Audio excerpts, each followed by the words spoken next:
Archaeologists in Iraq found a 45,000-year-old skeleton, missing an arm, blind in one eye, and crippled.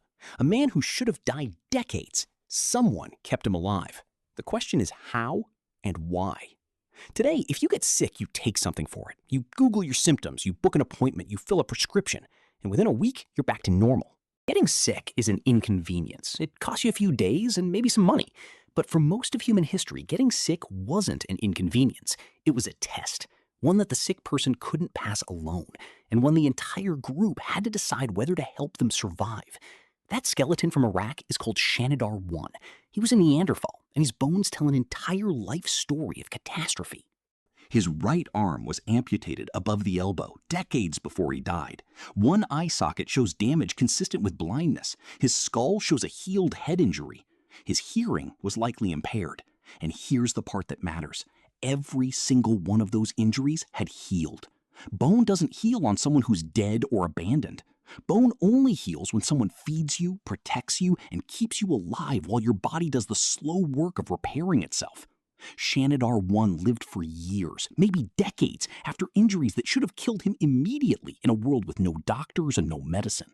Someone chose to keep him alive. He's not alone. In France, there's a skeleton archaeologists call the Old Man of La Chapelle aux Saints, another Neanderthal. And by the time he died, he'd lost almost all his teeth, had severe arthritis in his spine and hips, and could barely chew. A man like that couldn't hunt. He probably couldn't even process his own food without help. Someone had to soften it, prepare it, maybe even chew it for him first. That's not survival of the fittest. That's a group deciding an old, broken man was still worth keeping around. Now here's where it gets interesting, because ancient humans weren't just caring for the sick, they were actively treating them. At a Neanderthal site called El Cedrón in Spain, researchers analyzed the hardened dental plaque on 49,000-year-old teeth and found something nobody expected. Traces of poplar bark, which contains the same compound found in aspirin, and traces of a mold that produces a natural antibiotic. One individual had a dental abscess. The same individual had both of those compounds stuck in his teeth. That's not an accident. That's someone identifying a specific plant for a specific symptom and using it on purpose. 49,000 years before anyone in a lab isolated penicillin. And it wasn't just adults who got this kind of care. In Italy, archaeologists found a skeleton called Romito II, a young man from about 10,000 years ago, who had a form of dwarfism that would have made him almost useless for hunting large game in a physically demanding hunter-gatherer group. And yet, his bones show he was well-nourished, lived into his late teens, and was buried with the same care as everyone else in his group.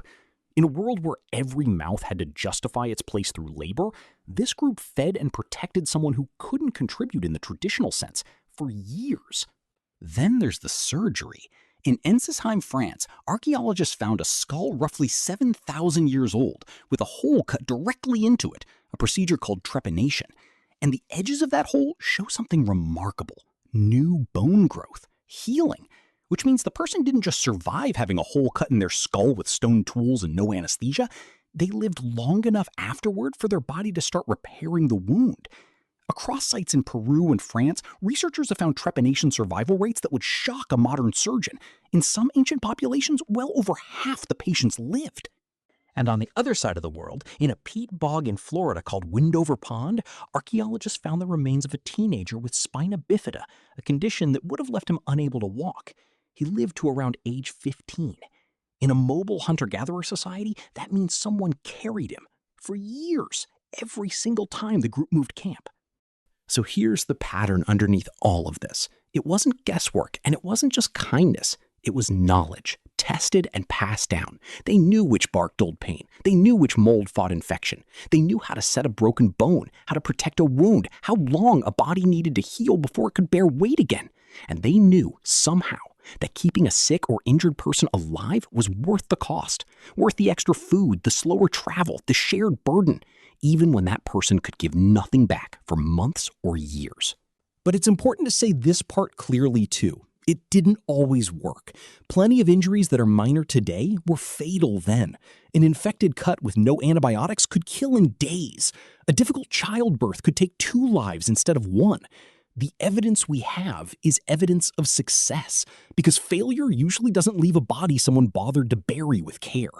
For every Shanidar 1 who lived for decades missing an arm, there were almost certainly others who didn't make it past the first few days. Care didn't guarantee survival. It just meant somebody tried. And that decision to try is bigger than it looks. Because caring for someone who can't hunt, can't gather, can't walk, and might never contribute again isn't instinct in the animal sense. It's a choice, made over and over by groups who understood something we take for granted now. That a person's worth to the group doesn't disappear the moment their body breaks. They set the bones. They chewed the food for the ones who couldn't. They found the bark that dulled the pain and the mold that fought the infection. They carried the ones who couldn't walk for years, camp after camp. They cut into a living skull with stone and waited to see if the person on the other side of that wound would wake up. And when it worked, they kept doing it, generation after generation, until it wasn't luck anymore. It was medicine.